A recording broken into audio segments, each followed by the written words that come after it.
All right. So new home buyer comes in, wants to get a loan. What would be the first steps on that? So usually what we do is direct them to the website to apply. I give them my link to apply, ryanwrichardson.com. Tell them fill out the basic information, and it'll automatically generate a needs list of docs to submit, W-2s, bank statements, pay stubs. That way we can start reviewing all of those documents and know exactly how much they're going to be able to qualify for. Okay. And new construction versus resale. Let's talk a little bit about that. So new construction, it tends to be a little bit harder to hit the higher price point of their budget sometimes because the taxes tend to be a little bit higher. Okay. On a resale, especially on an older subdivision, older homes, the county tends to have a lower assessed value on the homes compared to new construction. So, I mean, with that being said, that is something that we need to take into account, make sure we verify those taxes, especially on a property where they're considered unimproved with the appraisal district. So basically, we have a little calculation we use, sales price times 80% times the total tax rate for the neighborhood. So it tends to be a little bit higher on the taxes, but, we usually, find a way to make it work with the new construction neighborhoods. Okay. Home loan versus going out and seeing homes, which would you say needs to happen first?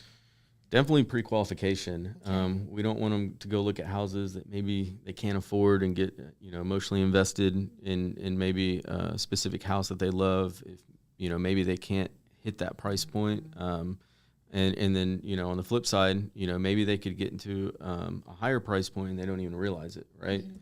So that's always something we like to do right up front because it helps you guys kind of fine-tune their home search so that you know which ones they're going to be able to qualify for. Yeah.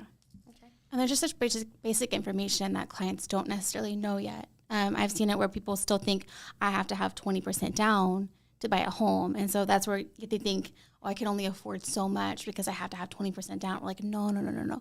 That's not the case, right?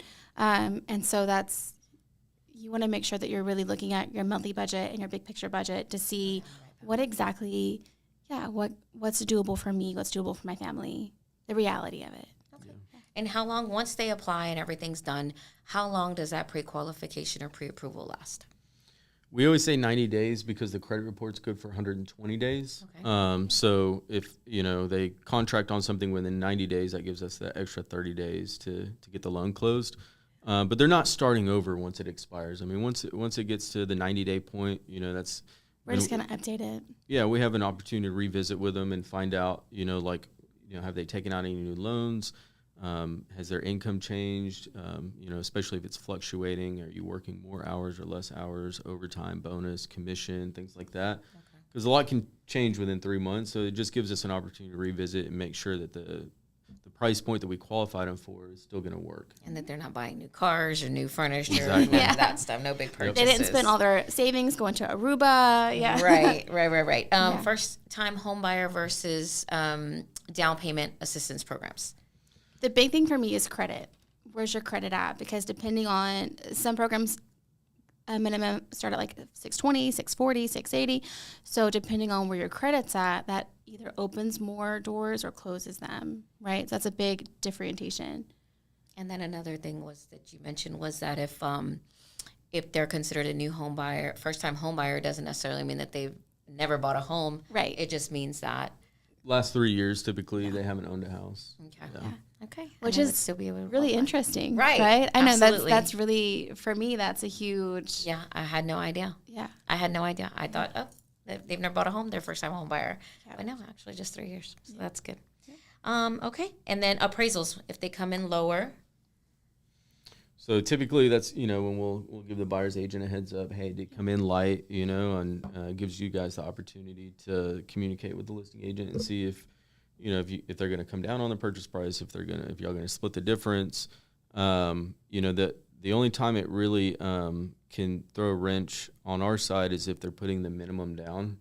If it doesn't make value, then they've got to shore up the difference because if we use the lower value, then their loan-to-value ratio will exceed the limit. And so that's a time for determining if they have the funds to be able to shore up the difference between the contract price and the appraised price. So, but I mean, usually we always find a way to work it out.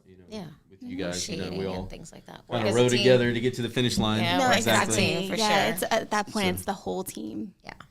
So we are so thankful to Boat Mortgage, and I'm very blessed to have you guys in my life, and I want to thank you for everything that you do for our industry, from Canva classes to CE classes and things that you do, and allowing us to use this space as well for this. So of course. we want to say thank you, and Happy contact information real quick.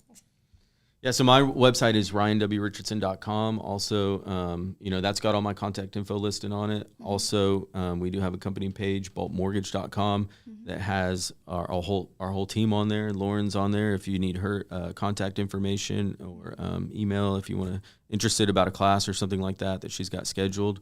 But yeah, check us out, and we look forward to hearing from you. We have all of our socials. There's actually a link tree, so I don't know if you have a link tree account.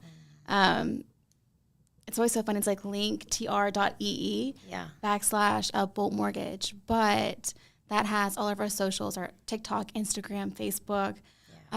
We have a website specifically for the hub for classes and trainings. Right. And then we just launched a Facebook page for that as well. Keep it all in one spot. Make it easy. Linktree. Yeah. But so, between the website or the Linktree, or just finding us on Facebook, Instagram, TikTok, whichever. Like, we're pretty Googleable, so. Yeah. Well, I definitely am always tagging that I'm here with Ryan. Yeah, I know. It's such a, I mean, it is what it is. I have location for the hub pops up, location for Ryan Richardson Bolt Mortgage pops up, but I cannot get location for Bolt Mortgage to populate. Yeah, and when I click in Bolt, he comes up. I know. I think he put some he was he was quick on the draw. I know. It's so funny. Well, we want to say thank you. Next month we will have Rosie Sierra, a broker for Sierra Realty, and we want to thank you, and we hope that everybody has a great holiday season. Bye, y'all. Happy Thanksgiving. Bye, guys. Bye.